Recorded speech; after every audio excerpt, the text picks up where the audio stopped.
This and every episode of the AVB podcast is brought to you by our incredible sponsors. Make sure you find links for them, today's guest, and of course all our other social media down in the description below. You can comment, ask questions that you think we might have missed, and of course don't forget to subscribe and click on that bell to make sure you're getting notifications of all our episodes.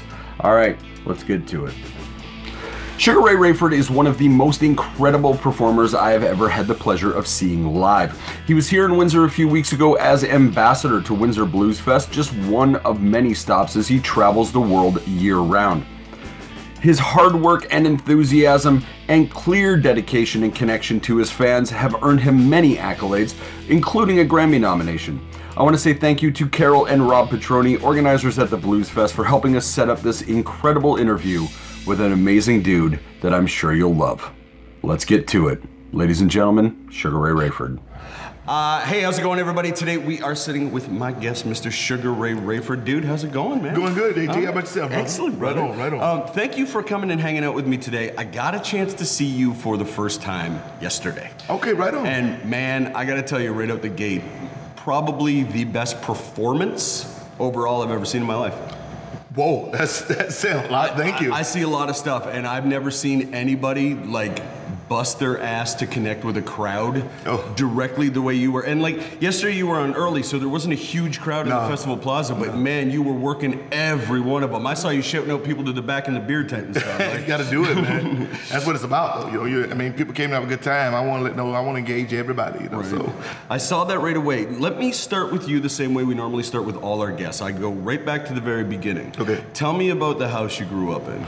Dude, well, a couple different houses. I mean, my brothers and I had a pretty rough, upbringing in Dallas, Oak Cliff area. Our mother, single mother, 3 boys, and I think she did the best she could. She passed away of cancer when I was 11. Ooh. And our saving grace was our grandmother. So if it wasn't for that, neither of us would be here. So, yeah. Oh man. All right. So tell me about that. So you're in Dallas. You've got single mom. Yeah. What does she do for a living? At one point, my mother was like a hospice nurse, and she did a bunch of different stuff, but most of it was nursing until, it got to the point where, with the cancer that she couldn't, but it was mostly nursing. She did nursing. Because he's so young, right? Yeah, she was very young. I think my mother was, 32 or something like that, 33 when she passed. So. Right. Did you ever know your dad? Never knew him. Okay. Unfortunately, my brothers and I, we have 3 different fathers. They know 2 of my brothers. They know their fathers, but I never met who was. Where do you sit among the brothers? I'm the eldest. You're the oldest. Yeah. Oh, so wow. I'm the old man now. Wow. So that's got to be heavy for the whole family. You became dad real quick then. Yeah, yeah. Well, I was grown really quick. Yeah. You got to do it. When you go in 6 and 7 days without anything to eat, and you start thinking very young. Like kids do all over the world that are put in that situation, you grew up fast. So. Yeah. So tell me what life was like for you then. Like when you said you'd go 6 or 7 days without eating, and we're talking before you were 11 years old and stuff, right? And did you feel responsible for your brothers and stuff? Always, at that point? and even to this day. And my brothers and I, we're very tight knit. But yeah, I definitely, it's hard to see your brothers hungry. We used to play a game. My brother next to me, we just had a birthday. Thank God he's still here. And we used to play this game about who could put the most holes in their belts, because we were so thin that, and it sounds sad, but you find things that keep your mind occupied. And we used to play that game. Yeah, that was crazy. So what did you do with your time? I mean, you're a kid, so it's tough, right? We always prayed for when school time come around, not so much for the academics of it as you knew that the school lunch programs, you're at least going to eat twice a day, and you see people. But we play with the neighborhood kids, and as far as that, we had fun. But everybody was struggling back then, and especially there where we were, Oak Cliff, West Dallas. I mean, everybody struggled, and the people in your neighborhood probably struggled like you did. Some better because they have mothers and fathers or whatnot. But yeah, it was just. Childhood. We made up games. We played, red light, green light, hide and go see. Was music in there at all? Not so much. I mean, every once in a while we would go to Tyler, where I was born, and my mother was by far the greatest singer that I have ever known. Really? And so it was proud moments to see her, to get up on stage or up in the choir, in the pulpit, and to see the power of her voice and connectivity, to see her turn a church into jubilation or reduce them to tears just with her voice, and that was. So you saw that? Oh, every day. That was my life, Yeah. And so in church mostly? Yeah, I mean, not so much where my mother lived, because like I said, we were living in Oak Cliff at that time. Right. But I would spend years with my grandmother. My mother would just drop me off at my grandmother on the pretense that it'd be a week, and that would turn into 2 or 3 years at that time. Really? Oh, and so I started gospel music, playing drums, 5, 6 years old, singing in choirs, Sunshine Band, and young adult choir and everything, and went from there and loved the music. It was an unbelievable respite for me. And what kind of church was it? Church of God in Christ. Okay. Holiness, brother. Okay, so it's like church on steroids. But, so is that like, and forgive my ignorance, no, is that like Baptist? Or no, okay. That's like Baptist on steroids. Oh, really? Baptist is just scratching the surface. When you get into holiness church, that's when you get into the real singers and people speaking in tongues and the revivals and all that old stuff you see. I don't know why I got equated with Baptist churches, but that was all the old gospel churches. Or we used to say the holiness churches. Right. Yeah. Okay. Are you still associated? No, not so much. I mean, I left the church life. I was burnt out by the time I was 16, 17. I had gotten up pretty far in the church, up to the state church and national church, and did things like that. But by then I was kind of burnt out, because it was more about business when you get into that than church. And when you're young, you're kind of rebellious and like, come on, man, it's supposed to be singing for the Lord, But, right. And then you see the business side, and you're like, but and I left that and joined the military and spent 10 years in the military. Really? Didn't play music. What years were those? Oh God, I came in the Marine Corps in like '86. Okay. And from '86 to like the end of '92 officially, and then I had some. So going right into the Gulf War, did you have any? Right before that, my first deployment was to Panama. Okay. And then the first Gulf War. Yeah. Yeah. What was that experience like for you, man? War is bad, no matter what it is. It's a bad thing. Yeah. So like you were in combat? Like, okay. Yeah. Okay. Yeah. Man. Not a good thing. No. What was even outside of like the individual, like the combat itself? Well, actually, you went right to that. So is that what you took away from it most? No. In the military is like going to college, man. The most is the guys that you serve with. You become a family, and that bond and ties will last probably to the day you die. So.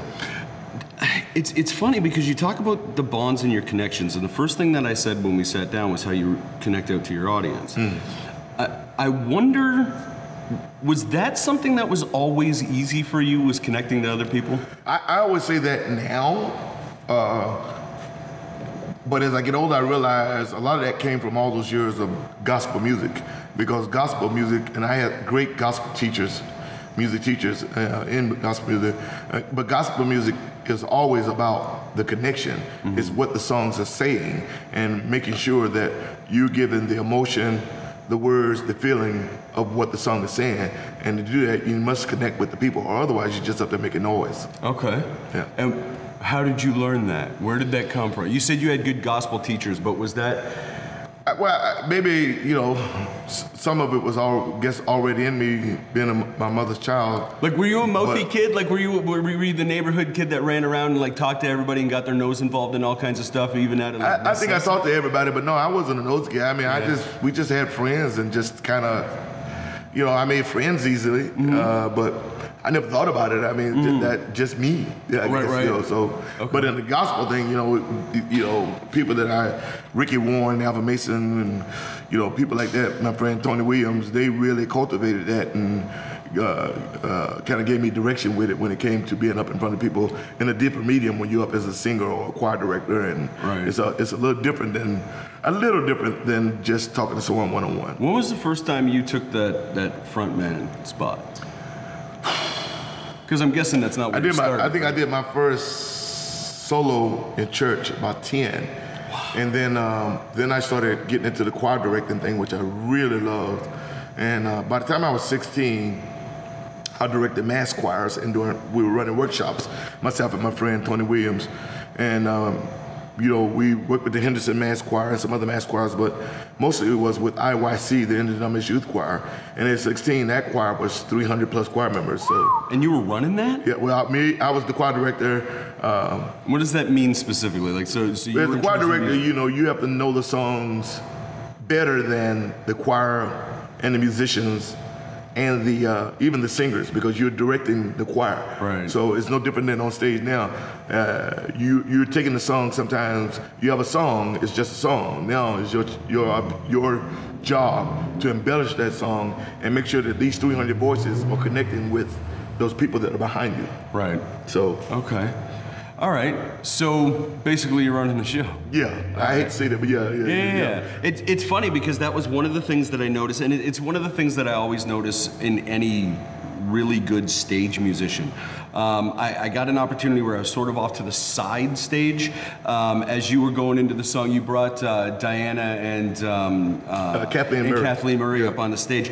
And I watched you just sort of like, okay, guys, this is what we're doing, follow it this way, blah, blah, blah. It started to set in and you went, nope, you're out. And I watched it happen. I was like, it's amazing, because like I'm a musician as well, and I didn't hear it, like, not that you have years more experience than I do, but it was just so amazing to watch you go like, all right, here we go. All right, nope, that's wrong. You there, and it was right, and then it was just right in step. It was amazing to watch on the side. I never think about it. And you don't think about it at all, do you? Right? No.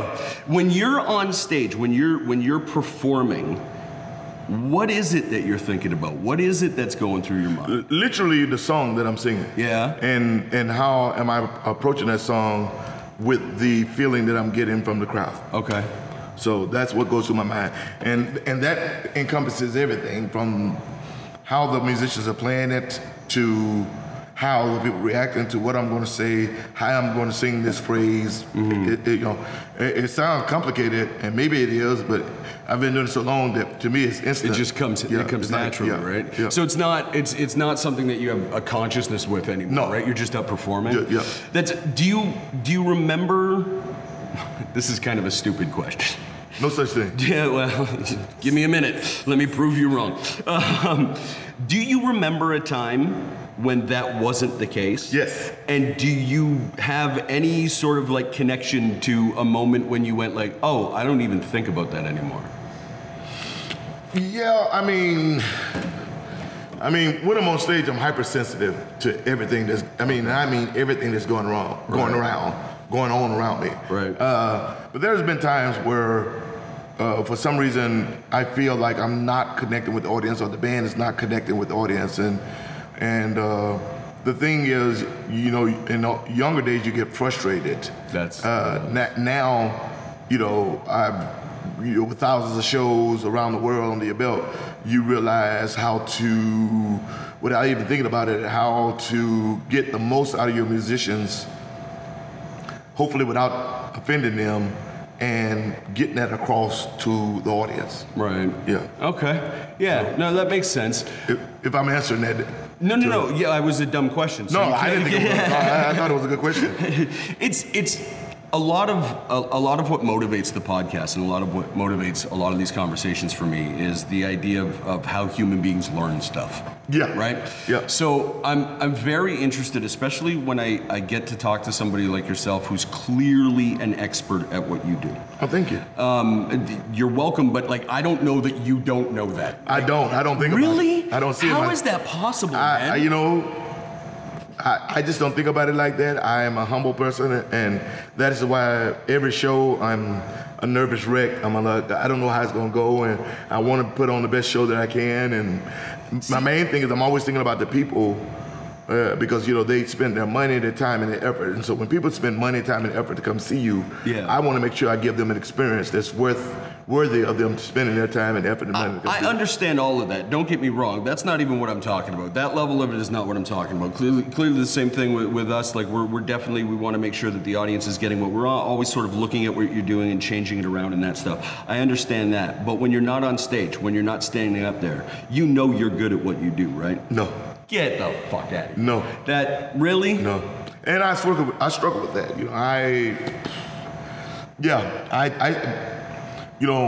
My wife, my managers, the booking agencies and promoters and all that, they tell you that, but I am from a an era where, you know, I hear that, but it doesn't go to my head because I think that there's so many people who are so much better at what you do that I just literally think I want to make sure that I can do, when I walk off the stage, I want to say I did all that I could with as much integrity and honesty that I could, and I left it all on the stage.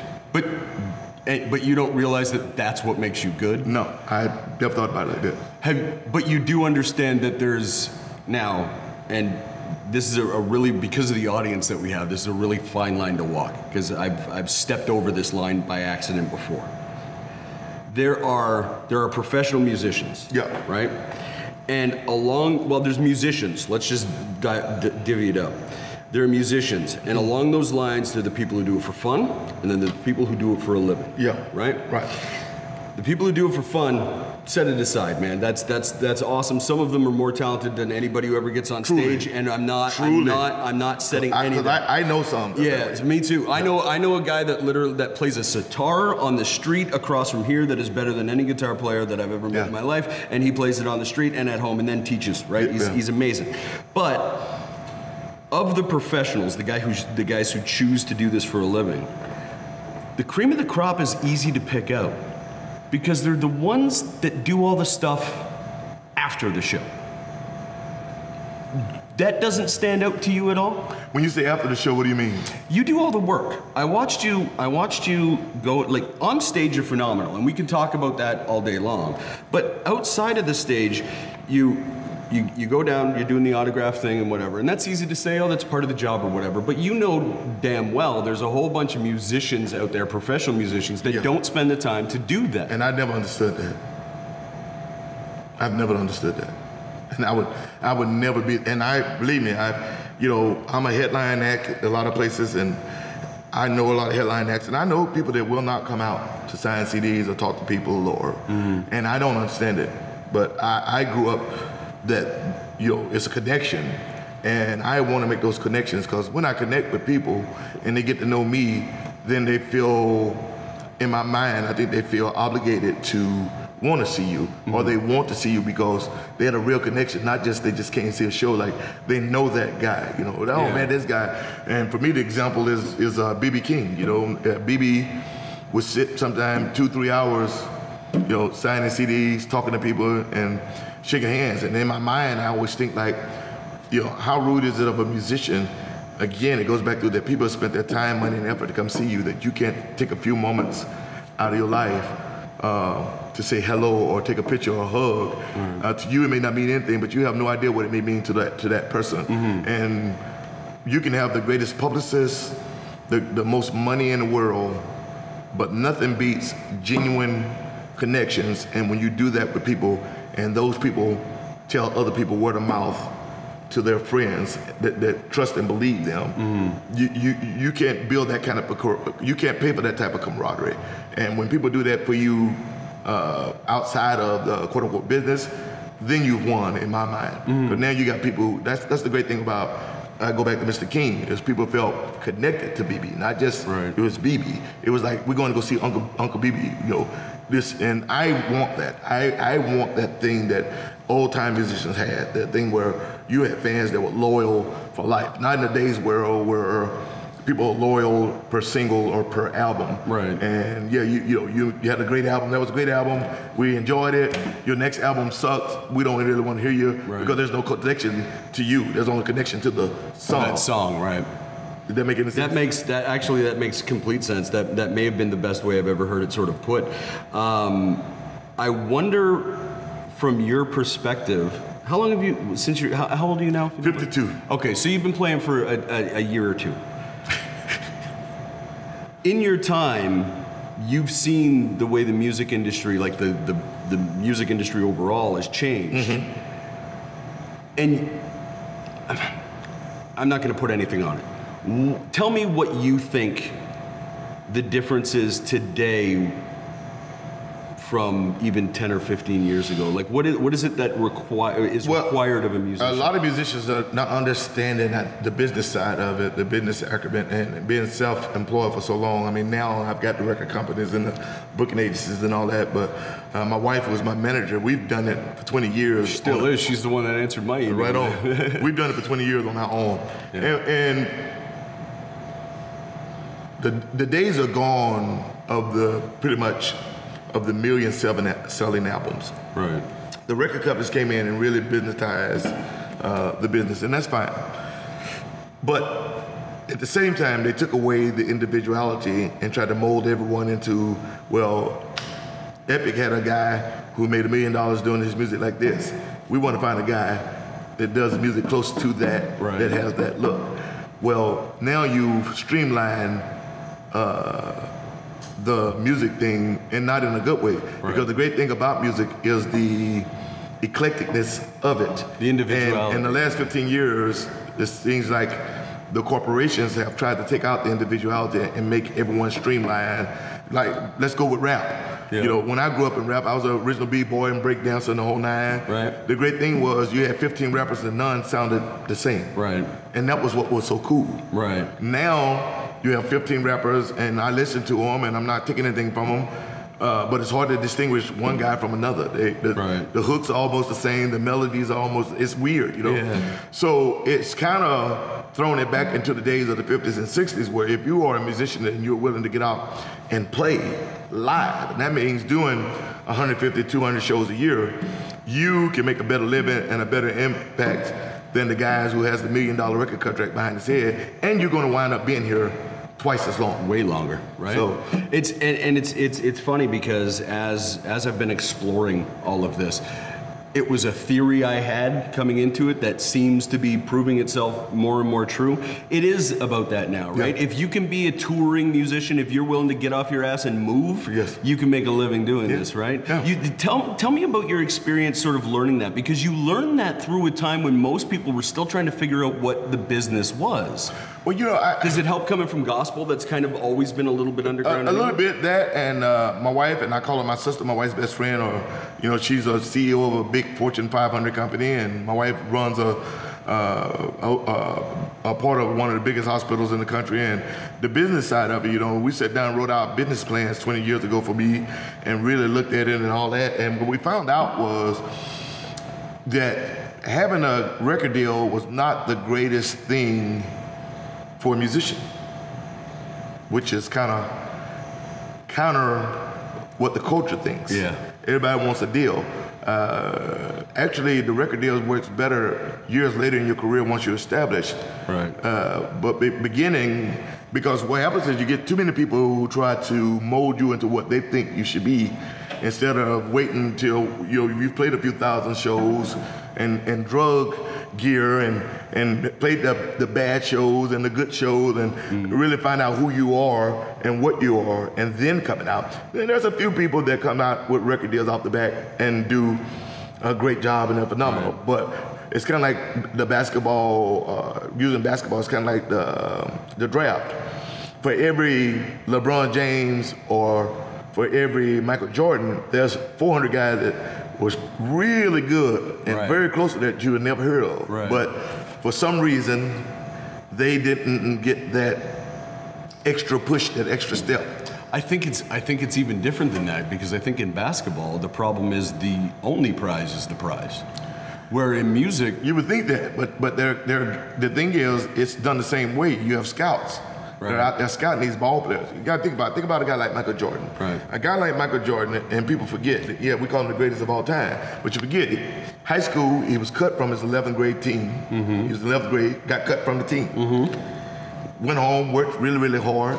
Then next year he got a little bit better. He got a little scholarship to North Carolina. Well, he wasn't a big name at North Carolina. Right. I mean, he was playing with James Worthy and some other cats that were a much bigger name. Right. But he was always that player, just didn't have that opportunity. But when they did get the opportunity, those last couple of games where he hitting those game-winning shots, then he took that.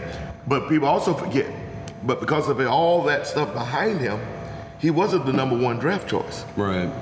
for that year. Right. The greatest player of all time. But I think he went like second or third. But that's always the case, though, right? But music is the exact same. No, I agree with you. That's the only difference I was saying is like you're right. Like the cream of the crop will rise, no matter what. Like the best of the best normally rise, right?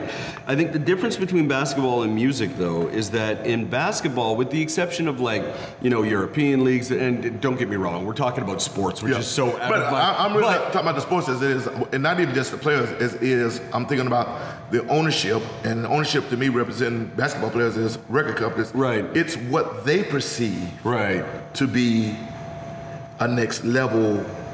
And they always, you would think, and having said the same thing with Jordan, you would think that after a while they would realize that the formula they use is not totally correct, because they always wind up getting bitten in the ass, excuse me for saying that, by some guy that comes out of nowhere that they overlooked or downplayed his skill or whatever. Yeah, but I think that's always the case. I think that's the nature of the beast. Where I was sort of going with it is that, at least in music, there is a path you can create on your own. Yes, it's very hard. It's tough. You have to think about this, though. Let me throw this one at you. All right. In today's music world, a person like Aretha Franklin and Sam Cooke wouldn't even get a chance. They wouldn't get a chance.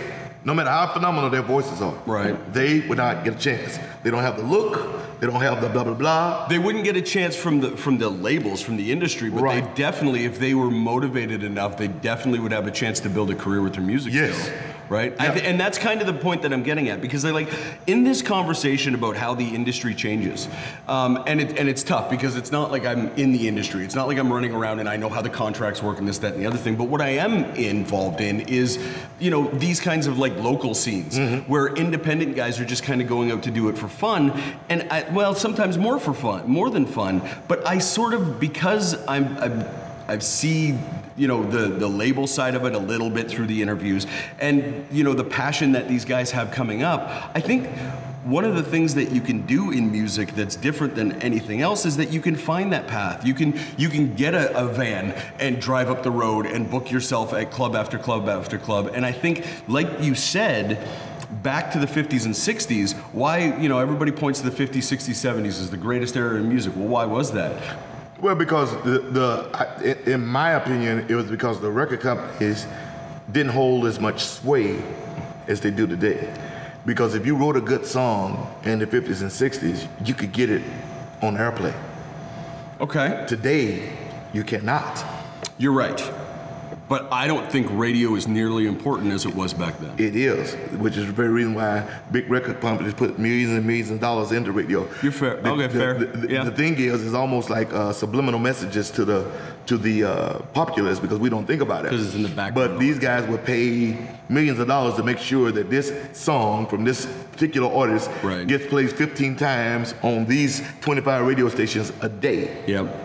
Yeah. And you become like inundated, and before you realize that you're doing work and you're humming the darn song because it's been drilled in your head every time you turn on a radio, every time you see a commercial, it's a lot bigger than what most people think. Yeah, you're absolutely right. It's a lot bigger than what people think. And it's not a conspiracy. It is. No. You're absolutely right in that, and you're right, because when you're going through the shopping malls and like XYZ store is pumping up the club hits or whatever, the stuff that they're pumping is the stuff that's getting pushed by. You're absolutely right in that manner. But you're not getting pumped out in every club and that, but you still managed to. But you still managed to make a hell of a career out of it. I mean, I don't know. Making a living out of it. It's been a blessing, but I mean, I've worked hard, and like many people work hard, and I've gotten lucky, and I've made so far really good, strong business decisions, and that's the biggest thing. Is a lot of musicians are not business minded. Now that's a fact. We're artist minded, and don't get me wrong, I'm an artist. But in order to continue to do this with a 7 or 8 piece band, I have to be business minded and business focused because it must make sense. So where did that? Well, you said coming from the church and stuff. You started. And my wife. Yeah. She gave me an ultimatum once, many years ago, and it wasn't a bad ultimatum. It was a serious thing. It was like, you have to decide, babe, is this for fun, or is this something you want to do for real? Right. And that's where the line between professional musician and local musician comes. Okay. And that means like you're willing to go hungry. You're willing to have to sleep on the street. You're willing to be evicted to get to this dream. But you have to be smart about it. It's not just throwing something against the wall and see what sticks. Right. Because that way you'll have a dirty wall and you'll still be starving. Yeah, you only have that dirty wall until they throw you out. Right. Yeah. So okay, so for all the musicians, entertainers, whoever might be watching this, tell them what they need to do. If they do decide that what they want to do is do this for a living. yeah. I realize there's no path. Right. I'm not asking you to give them a path. What should they be thinking about that they're probably not? Well, as all musicians know, it's about the songs. That's great. But you need to make sure that you have your accounts payable, that you have your songs copywritten. Sit down and actually write out a business plan, like where I want to be in 5 years. And constantly, every day, or at least 2 or 3 times a week, actually write out your goals for that week. Where do you want to be? What do you want to do? And remember that you're not a billionaire or a millionaire, so this is a people's business. So you need to make sure that everyone that you meet, you treat with the same amount of respect and humility that you want to be treated with, because when you don't have a giant record company behind you, you are at the mercy of the people that you meet. Right. Period. So, I mean, those are a few of the things that you have to keep in mind and be willing to do. And remember that this is business, and musicians will be bad with that. If you have an interview, say at 12 o'clock, get there at 11:45. Right. If you have a gig that you start at 9:30, be there at 9 o'clock and ready to go on at 9:30. Because like in anything, it's fluid. Maybe someone didn't show up and they need you to start at 9. Well, yes, you have a contract that says you're supposed to start at 9:30, but what does it hurt to be there at 9? And if the promoter is looking around and he's missing an act and he's like, can you guys go on a little bit early? Does it hurt you going to 9 versus 9:30? And in the long run, that guy will remember that you helped him out. Right. It's about building relationships. It's relationships. Yeah. What do you do to maintain those? Because you travel so much. Because you travel all over the planet, right? Yes. You do 26 countries or something, did you say? It's been more than that, but yeah, it is. Yeah. So, and boy, do I want to hear some of those stories, by the way. How do you maintain those relationships? Because it's so vast, right? Yes and no. You have to remember that in this business, whether you be a podcaster, photographer, promoter, music store, they all talk. Yeah, they do. And a lot of musicians are totally oblivious of this. You treat one guy like crap and you think that it's an isolated event. It is not an isolated event. Right. By the time you leave there, all the promoters that he knows know what you did. Right. Then it gets around. Yep. And I always have maintained with my band, I want the word to be that we are easy. You ever get burnt? Were you ever not easy? Like, did you have to learn a hard lesson, or were you smart enough to avoid it right No, from the I've go? been smart enough to avoid it because I grew up in the gospel. Oh, and gospel was that way. So Yeah. I've had a longer history of having to deal with actual people who are actually in control of your life in this business than a lot of people. Right. Okay. So, yeah, that makes sense. Yeah. That doesn't mean that you have to be a pushover. No. Well, let me ask you about that line, because that is an interesting. Well, I don't know, interesting, but it's one of the things of this business. You get burnt. There's the shady side, all of that, and you had to have dealt with some of that along the way. Oh yeah. Ooh, how do you handle those situations? Well, internally, I'm angry as all get out. Right. Externally, no one would ever know the difference. I'm not going to put that person's name on blast because it serves me no good, it serves them no good. Again, it goes back to, but all the people in this business know each other. Right. And if people know you to be a good guy, easygoing guy, when someone says some weird thing out the blue, the people that know you are kind of like, well, I've been working with Sugaray for 10 years, and I know a plethora of other guys that I've never heard that. So instead of them just taking that and going like, well, yeah, he's a blah, blah, blah, they at least give you the benefit of the doubt of like, whoa. Right. And it makes the other person look worse than you. Right. You have to be willing to take the high road and turn the other cheek, so to speak, sometimes. And in the long run, it's been my experience that it comes back to haunt them, and it comes back to bless you, because I believe in karma. Right. I believe you get what you put out. Mm-hmm. So if you look on my Facebook, there's never anything so much about religion or politics, and you never hear me blasting anybody out, because it's just not worth it. Right. And in today's world, people love the I always have a hard time saying the word, anonymity of being able to say whatever they think they want to say, but there's no such thing as anonymity. Everyone knows who you are and what you're doing, and all you're doing is making yourself look bad. It just feels like you're separated because you're separated from the digital world. Yeah. Yeah, you're not. It's a different way to learn how to live. Yeah. That's interesting, man. I wonder, because watching you afterwards, as the crowds come out for autographs and stuff, you're very personable, obviously, very jovial. Get over here, I want a hug, that kind of thing. Dealing with the public can be very interesting. You have people of all types that kind of want to come up and tell you stories, and it's so interesting to me to watch you connect with people and watch people around you do the eye rolling for you. Does that make any sense? Yes, it does. Or is that something that you're conscious about? I'm conscious of everything that goes on around me. Right. So, I really want to know, because that personally, that's a tough thing to deal with. The person that's there that is honestly just trying to talk to you, fine, but you need to get to, or you want to do whatever. How is it that you talk yourself through that? Does that make any sense, or do you even have to? I don't. I just. I don't like that you're just a good person. Well, I'm not a saint by any means, but I just, I've had so many experiences, years ago, I was with my band, the band Unkiss's Boys, with Jimmy King and Dwayne Hathorne and Big Joe Scalbone and Bastos Moinho and Michael Mack and Leo Dunbecky. And we were playing a show in a little place called Santee, California. And it was 110 degrees. We're playing in this, some cities build these little music venues, like little amphitheaters, and the stage was concrete and had rock behind us, so it's like standing in the oven. Yeah. And we're playing this stuff, and we're really into it, and we're doing our thing. And this has happened literally several times in my career, but this one stands out a lot. And so afterwards, we're talking to people and we're shaking hands, and so this guy walks up to you, and my experiences are weird because I've lived so much living, from the church to military to bodyguard to bouncer. I've had a lot of different hats I've worn. And you can pick things out almost like not seeing people's souls, and not to get too freaking Miss Cleo, but you can see auras around people and stuff, and at least I can. Yeah. And my wife and friends have always because I can pick people out, and like, oh, watch this guy. And, 10 minutes later, they're like, how do you know that? I'm like, just years of experience. But anyway, there's something about this guy is off, and so I'm talking to him, and he seems jovial, but at the same time, I can see this serious sadness behind his eyes.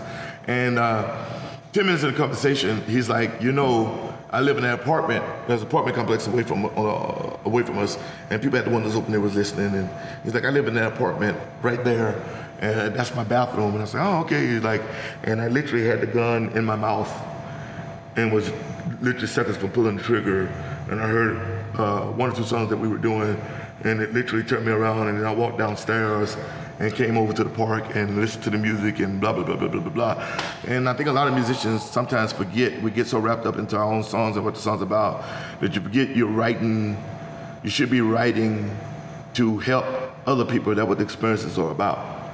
And you never know what someone is going through around you. And it's almost like being back in gospel. It's almost like being in church and ministering again. And so it's like, it's pretty deep. It's deeper than just being on stage having fun. And that's why I take it serious. If it's a jovial song, I'm jovial. If it's a serious song, I'll get very serious, because it's not just words. We always say with the blues and gospel, you're not just singing, you're singing to spirits and to the ancestors that did this decades and decades before you.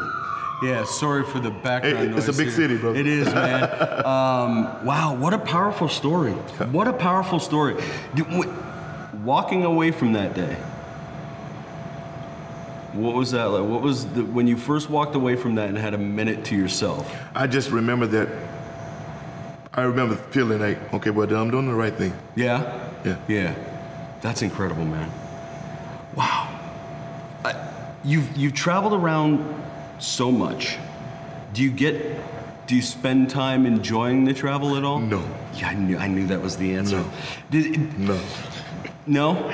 But once I'm on the stage, yes. Oh, okay. Wait. Let me go back. So you hate the travel? Well, not hate it. It's just so much that. But do you spend any, like when you're in it, like when you go to XYZ country? Do you try to at least take something in from? I used to much more, but I've been doing it 20 years, so there's not very many places that I've gone where I haven't been. Okay. So you've seen all the touristy, you've seen, it sounds so bad, it's so jaded. But you know what, not necessarily. Like, I mean, I will get out and walk around, smoke a cigar and try to meet people, and but it's like, sometimes you just need that moment of me time. Right. When you are, because you're traveling so often, let's break it down. How many weeks a year are you on the road? Well, this year we're trying to make it a little less or more intense. It's hard to explain. Last year, I think we played something like 200 shows, and I think if you put all the dates together, I may have spent 2 months at home. Okay, so with all of that travel, how do you get that time to just decompress? How do you get that time to sort of? Usually at the hotel. Yeah. After the shows are all done, my cigar, maybe a cognac if I'm lucky, and I would sit out at night because I don't sleep like normal people, and those are the times I let my brain just run, and it's that moment of decompression, or some people say, what do you call it? What's the word I'm looking for? When you that moment of zen, or that moment of reflection, or that moment of what do you call it when you sit down? For some reason, my brain. Reflection. No, it's another word though. But that not zombie. Forgive me, folks. It's that time when you sit there. It's like being in a room and you're concentrating and you're just meditating. That's it. Gotcha. It's that time of meditation. Okay. And I have a bit of ADD, so my brain goes on 100 miles an hour. Yeah. And so I have to force myself at times to sit and like be still and just take it in. Is writing work for you, or does writing come out of those moments? It comes out of those moments. Okay. And it comes out of everything I've written. It comes out of actual life experiences of things that I've had. Right. And I'm doing a new album right now with 40 Below Records, and they're trying to push it into the quote-unquote the Americana scene. And that's kind of hard because it's a new writing partner, and our writing styles are different. Right. And I'm trying to impress on him that I only sing songs that I can connect with. I'm not one of those guys that just will get up and just sing anything. Right. We used to have a saying at the church, you can sing a lie just as easy as you can tell a lie. Right. Does that make any sense? Yeah, it absolutely does. So. Yeah, okay. This new album that you're working on, kind of going in a bit of a different direction, is that somebody else's idea or yours? Well, I've always tried, it's a little bit of both. I've always tried to be different, not different. I've never wanted to be put into a box. Okay. So if you look at my discography, which is kind of weird to be able to say that word, discography, there's been a progression and a recession, and I think that's like life. Should be a living, breathing thing. I don't want to have just 50 straight ahead Chicago or West Coast blues albums, Right. The last album we just did was an old school 60s, 70s soul album, The World That We Live In, and it sounds like something that Solomon Burke or Bobby Bland or Tyrone Davis would have done. The new album is a blend of that, with a little Americana thrown in and just a bit of country, but it's always going to be blues and gospel because that's my take on it. So, but just it's good to breathe and take in new things. So that's awesome, man. Yeah. Not sure if it'll work, but you got to do it. Yeah. Do you often experiment that way? Oh, most definitely. Yeah. And the way I write, used to be my friend Mr. Ralph Carter, who's still my music director, even though he's not touring as much now, and bass player. And then Ralph used to be with the Eddie Money Band which you're playing tonight, which is so weird. But Ralph, is he here tonight? Yes, he is. Oh, that's great. And it's funny because Ralph wrote Shakin' and all that stuff and blah, blah, and we became great friends, and he's written a lot of stuff with me, and Ralph understood me. So Ralph would actually come up with a groove, and he understood. I'm not the type of guy, I don't like to just sit down and try to, that's not me. I see when I hear the music, I see the entire story. Right. So just give me the mic, play the song, and let me sing what's happening off the top of my head. Right. and that's what we wrote. And then we go back and pare that down, but the story is usually there. Yep. So okay, so essentially, you like writing for you is about the storytelling. It's about the storytelling. That's really interesting. When did you always know that about your writing? Like, did you always? Did not. Okay. Did not. Tell me about 2008. You know, when I left San Diego and we moved to LA, my wife and I left my own band, Aunt Kizzy's Boys, moved to LA, didn't know anyone, and started going to a jam. And next thing you know, I was running the jam, and it became the place in LA to be on Monday nights. And it was a serious pro jam, and I mean, you know, from Slash to Steve Lukather to Vivian Campbell to, that's how I met Al Cooper, to Mike Finnegan, to you name it. How do you run a fucking jam and Slash shows up? Used to come all the time. You know, Pussycat Dolls, Lifehouse, Raphael Sadiq, Bobby Brown, blah, blah, blah, blah, wow. Everybody. At a jam. Became the place. Because all the jammers, all the guys that played in the house band were all these world-recognized, known guys. And so once big-name guys know that guys that they've known all their life are playing, they know it's not a crock, it's a real jam. And they like to play just like all musicians. Right, yeah. You know, they come off the road, and you're like, I don't ever want to play anymore. 2 weeks in, you're looking for a gig. But you don't want to go just sit in with hacks or blah, blah. And not saying the hacks, but if you're at this level, you're Slash level, you're used to being able to do some shit. Right, and you want guys that back you up so that you can just enjoy playing. Yeah. Not worried that the drummer's missing the beat or the bass player, then That still happens at jams here, even with... That's why. And so they knew guys at their level were playing, and so they started coming out, and it just became this thing in between. From that, I met so many of these guys, and then got into doing commercials and movies and stuff like that, and it all came from that. You know, but again, it's making those connections and people, you know, I never went in and looked at anything about it. I used to tell people, you can play whatever you want, so long as whatever you play be the blues. Right, nice. And, you know. Put it in a box. You know, I remember the night that Epic Records brought in Orianthi, and she came and played, you know, and she came in a couple times, and hey, you know, it just became the spot to be, you know. That's hilarious. It's crazy. That's one night, there's a video somewhere on YouTube with me, Slash, and Jim Carrey. Doing Old Black Betty. Old Black Betty. You're kidding me. It's great. And he sang the heck out of that. I was shocked, you know. Yeah, wow. That's hilarious, man. All right, okay. We're kind of getting towards the end here. All right. I gotta pull out. I love road stories. Yeah. And you've got an epic road history. Yeah. Give me. I don't even care what the rating on it is either. Give me. I need some good road story. At least one good road story. Oh man, I didn't even think about it, dude. I tell you, like, things happen. Like, we always try to make sure that we're in country a day before, but you never know what's going to happen. Right. So this one time, I have to be in France. So I leave Arizona, or try to leave Arizona. I'm at the airport. I get on the plane. And I get in a day ahead of time, so I get a chance to relax, and then the next day play a show and fly home either late that night or the next morning. We're sitting on the plane 3 hours, something wrong with the plane. The plane can't go. They take the plane back to the gate, and they're like, well, the plane, literally, the gate right across from us is another plane going to the same place. We're gonna switch everybody over to that plane, and I'm like, okay, no problem. So switches over to that plane. Another 15 minutes go by, we get on that plane, we start taxiing down the runway, we pick up speed, and all of a sudden you hear this big blah! And everybody's like, just as like the wheels are getting ready to take off. And the plane snails back down and coasts to a stop. And we're sitting there for like 25, 30 minutes, no one's sitting there. Everybody's like, murmuring. Finally, the pilot comes on and he's like, okay, we're being told back to the gate. Oh, man. Blah, blah, blah, blah, blah. Well, it's the last plane to get out. Right. So, another hour at the airport, and they're like, well, here's a voucher, come back tomorrow, we'll try it again. Now, that means that I got to get there and land.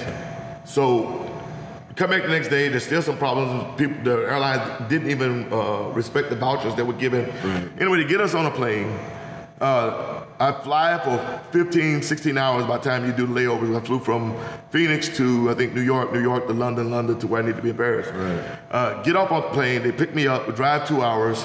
I change clothes in the grass behind the stage, walk on the stage, do the show, walk off the stage, shake hands with meet the mayors of people who sign the CDs, no shower, no nothing. Leave there, drive 2 hours back to the airport, and then fly back to my house in the US. So all this in a 30-some hour period. Right. No sleep, no nothing.